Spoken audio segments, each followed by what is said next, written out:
Hey everybody, it's Michelle Burkhart with The Savvy Mind. How are you today?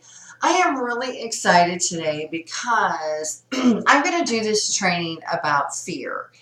And I think it's going to be a little bit longer training than what I usually do, but I have just been thinking so much about this lately, and I just feel like it's really important that I share this with you. And I think sometimes fear gets this really bad rap because of course it makes us stop what we're doing, and it makes us like and it really does block us. But the good part about fear is the fact that it signals to you that you are just about ready to go big, because you wouldn't be feeling this fear unless you were just doing something that was really stretching you beyond your normal limits.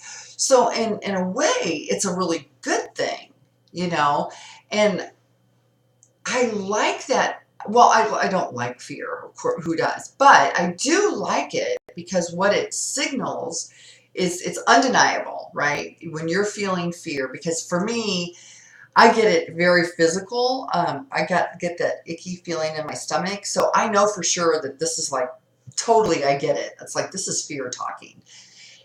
And your brain again isn't doing this to make life harder for you. It's sending out these signals in order to preserve and to protect you and to keep you safe and warm. So when you're experiencing fear, even when it's keeping you from doing something that you really want to do, that's when you have to retrain your brain.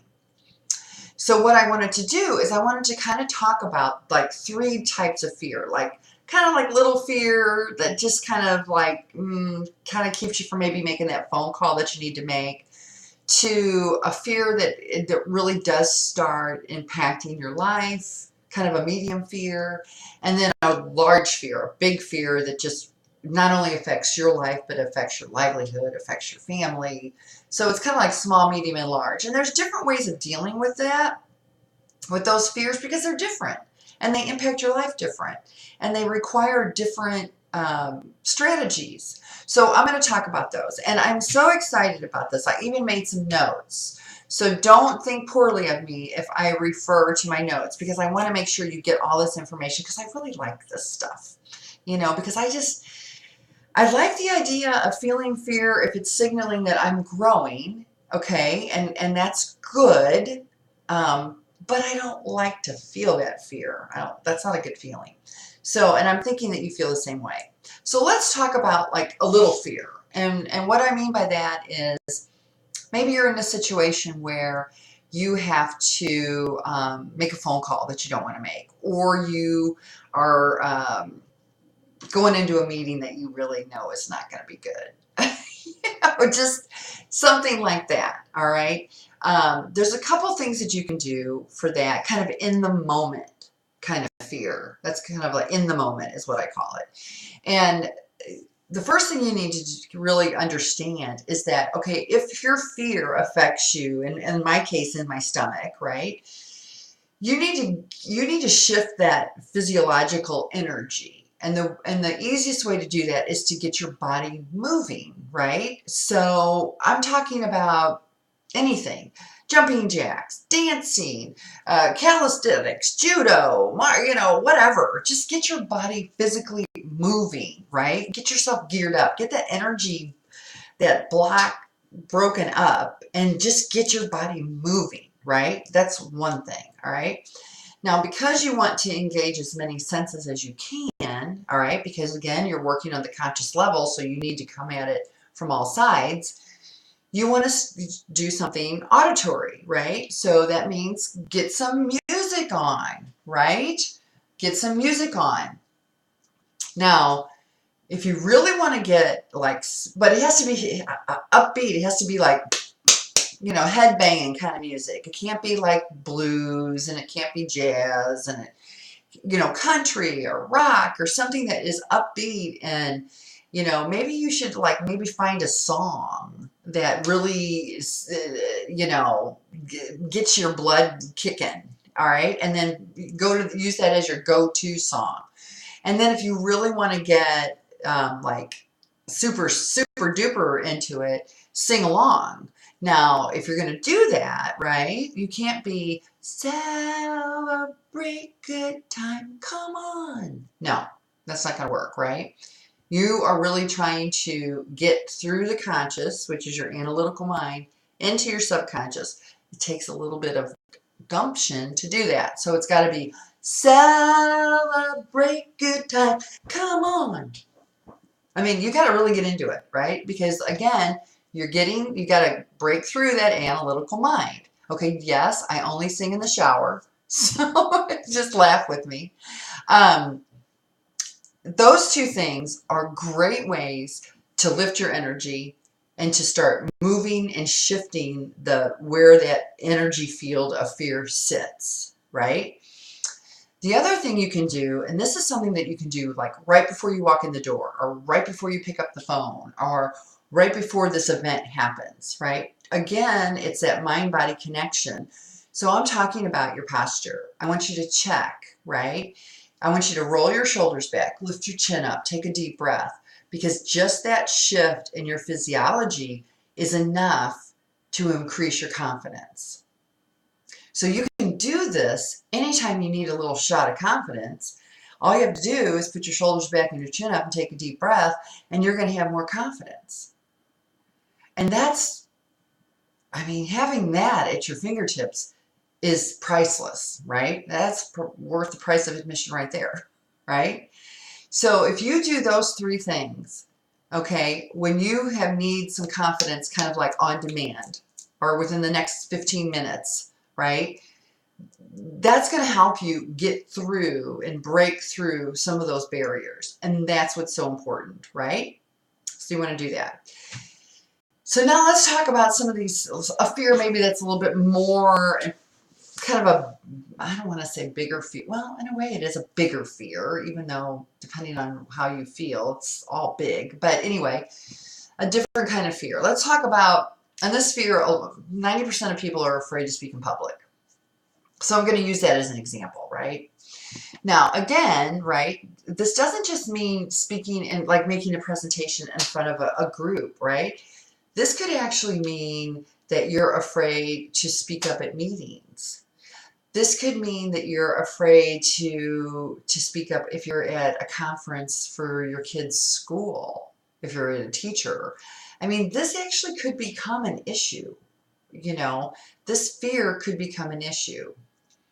So again, your brain thinking that it's doing something positive for you, right, is making sure that when you're in that situation that you stutter or your palms get really sweaty or your heart races or you just get so flustered you can't even think straight or your hands shake, right?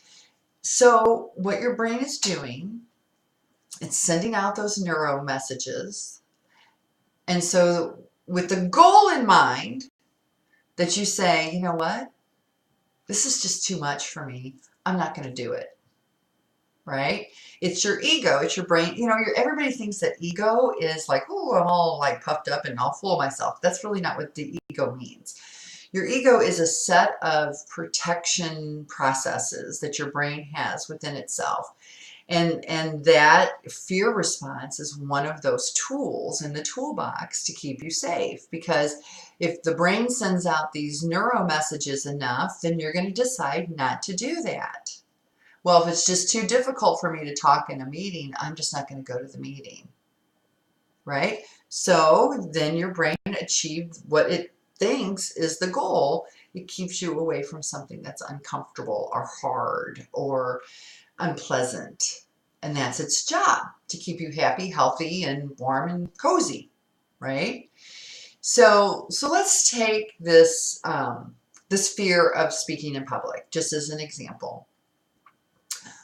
The best way that you can really overcome that is sort of incremental, honestly, right? If you're doing this on the conscious level, you have to do it incrementally, because change and retraining, and that's what you're doing, you're retraining your brain, right? You're saying, that's no longer what I want to do. I no longer need protection in that area.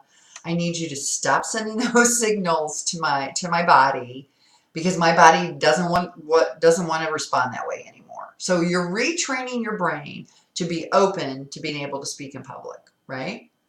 So what you want to do is you want to sit down and you want to write down what the scenario looks like when it's perfect, right? When it's perfect. And what I mean by that is start, even like if you have to start like before the meeting, like before your prep, if you have to get papers ready or something, start before the meeting and you want to write it out. And again, I like that mind-body connection, so I love a pen. Okay, pen and paper is my favorite. It really it takes more effort to write it down than it does to type, so it's going into the subconscious better. I know it's slower, but you're worth it. That's just kind of a sidebar. You're worth it. So anyway, okay, so write it down. And what I mean by that is you do it like it's perfect. I am totally prepared. I am excited and confident to go to this meeting. I walk into this meeting with my shoulders rolled back and my head held high. My palms are dry and soft. My hands are steady. My heart rate is normal and relaxed. So I want you to go through exactly how your body and how your mind manifests this fear. And then I want you to flip it, right? And I want you to write out in the positive, in the affirmative, like it's happening already, it's happening today, you're already doing it, and go through that list. Okay, and just write it out what it is that you're perfect, you're perfect, you're perfect, you're perfect, you're perfect. I am perfect. This is working perfectly. This is happening today, right now. Okay, so I want you to go down that list and address each and every one of those. Now, if you have different scenarios, if you get nervous, let's say like at school with the teachers and at meetings at work and in the public, if you're doing a public presentation, then you want to come up with 3 separate scenarios, right? Write out 3 separate lists, because some of the things are going to be the same, but some of them are not. So what you've actually done is you just designed your brain's study guide. And that's wonderful to have, okay? So then if you know you've got something going on, you've got a meeting scheduled for next week, I want you to read that 2 or 3 times a day out loud, okay? Out loud, because again, you want to engage as many senses as you can to get to the subconscious, right? All right. So I want you to read that 2 or 3 times a day out loud, so that you can start expanding your comfort zone. And again, it's going to be incrementally. It is going to be incrementally, right? But you're going to find that if you do that, it's like you were starting from here. Well, wait, where's the camera? From here. Now you're starting from here. Okay, and then you're going to keep practicing, and then you're going to be starting from here. So you're expanding your comfort zone until, in fact, you have conquered that fear, right? And it's like, okay, see, and it's not conquering the fear so much as what you're doing. You're retraining your brain is what you're doing. It's not like you're actually conquering a fear. You're just training your brain to send different signals to your body. I mean, you can call it conquering your fear. It sounds a little sexier. But you really are retraining your brain to send different signals and fire different neurons to your body. That's what you're doing. Okay? So now let's talk about the really big fear. What I'm talking about that is the fear that keeps you from changing jobs or starting a business or in expanding your business or dating for maybe, I don't know, the big fear that not only does it affect you, but it affects your livelihood or your family or something like that. And everybody's fear, your big fear is going to be different than my big fear. And I don't want you to think just because my fear might not match your fear that your fear is not important. It is. Just because you and I see our lives through our own lens, and I see your life through my lens, and you see my life through your lens. And and if I told you what one of my fears were, you might be like, "Oh, Michelle, that's ridiculous. Stop that." Well, it doesn't matter what you think. It only what matters what I think. Same thing with you.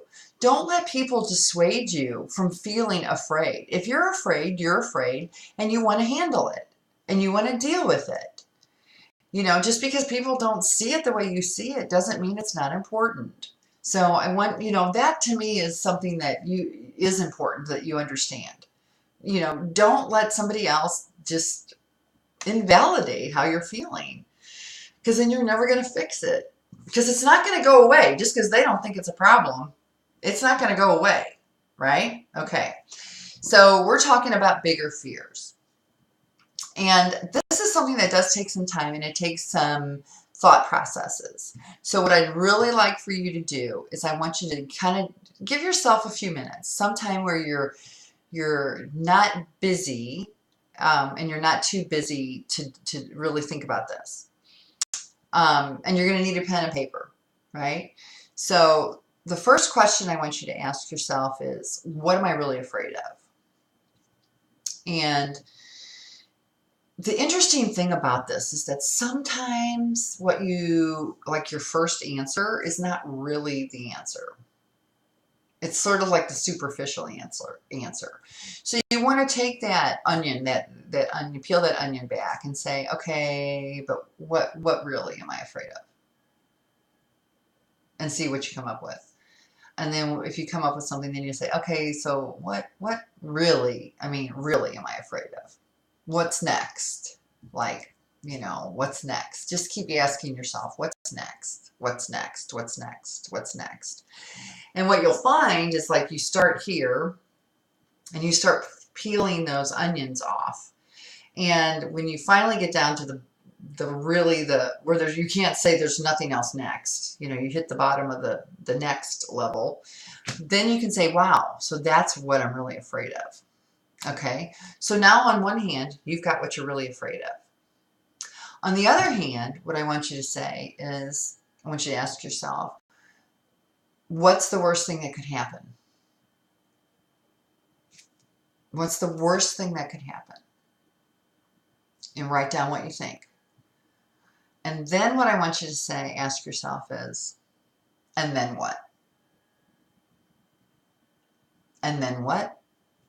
And then what? And then what? And then what? Okay? Because then what you have now, right? You've got what you're really afraid of. And you're afraid if this happens, then this is really going to happen. It's not necessarily what you thought. It's not something that you just flippantly think about. It's like, well, if I really think about this, and I keep going down and down and down and down, I'm really afraid if I do this, this is going to happen. Okay? And this is my favorite part of the process. Once you ask those two questions,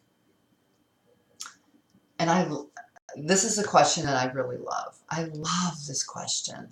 I just love this question. I want you to ask yourself, what do I have to believe about myself to truly believe that I would ever let that happen? I'm going to say that again. What do I have to believe about myself to believe I would ever truly let that happen? And so some of the answers that you might come up with are, well, I would really have to believe I'm a horrible person. Or I would have to believe I'm just a total idiot.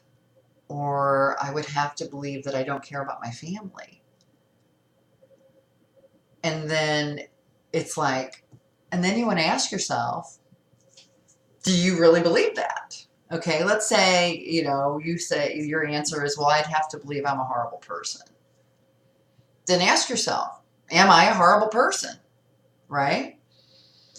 And if you answer yes to that question, then maybe you need some kind of professional help that I can't provide here, so you should probably call someone else. And I'm not being flip about that, but it's true. You know, if the answer is yes, then there's something going on that I can't handle. If you say, well, no, of course I'm not a horrible person. Bing! You have just opened the door up now to possibilities because you're giving yourself permission now, right? To try new things and to believe that you're never going to let the worst possible thing happen because you know it's never going to happen. So now you can go into the scenario with a sense of confidence and certainty that it's never going to happen because you know that, right? And then I want you to take it a step further and I want you to prove it to me, or prove it to yourself, really. Prove it to yourself and say, okay, I'm not a horrible person, and this is proof. This happened, blah, blah, blah, blah, blah, blah, blah. And this happened, blah, blah, blah, blah, blah, blah, blah. And this happened, blah, blah, blah, blah, blah, blah, blah. And I want you to write down at least 3 instances that proved that you are not that person. Once you do that, then you can kind of go back to designing that beautiful life and writing out that beautiful life. Because now you know that the worst thing is never going to happen to you. Now you're moving forward with the safety net. You've created your own safety net, in essence, right? You've created your own safety net. So now I want you to take that information, and then now you've given yourself permission to try it, right? And you know you're going to grow incrementally. So what you've actually done is given yourself permission to fail forward and expand your comfort zone with every time that you try it, and you're going to fail a little less every time until you totally overcome that fear. And you're going to write out this perfect life incrementally. Let's say you want to start a business and you don't even have, you're just so afraid that you can't even do the business plan, or you can't even make a phone call to the Small Business Administration or whatever it is. So it's like, I am calling, I am researching. I mean, you can go to the very root of developing your beautiful life because you know where your blocks are. You know what you need to do to get to the beautiful life. You know now that you're never going to fail as hard as you thought you were. That's never going to happen. You've created your own safety net, and now you're creating your beautiful life so that you're retraining your brain. That's the whole point about this. The difficulty in all of this is the fact that when you retrain your brain when you do it on the conscious level, it just takes a long time. It does. It can be done. It just takes a lot of time because you have to get through your very analytical brain. You have to get to the subconscious, and it takes a long time. That's why when I work with clients, I work on the subconscious level. We do coaching. We do this kind of training so that, yes, I want to do some things on the conscious level. I want you consciously aware of what you're doing. But then we also do training on the subconscious level too because it's quicker. We go right to the engine and we fix the engine, not the car. Okay? And so right now you're kind of working from the car in when you're doing it. But it's something. It is something. It is changes that you're making. And that's what's important. So I know this training was a little bit longer than what they usually are, but I just really love this topic.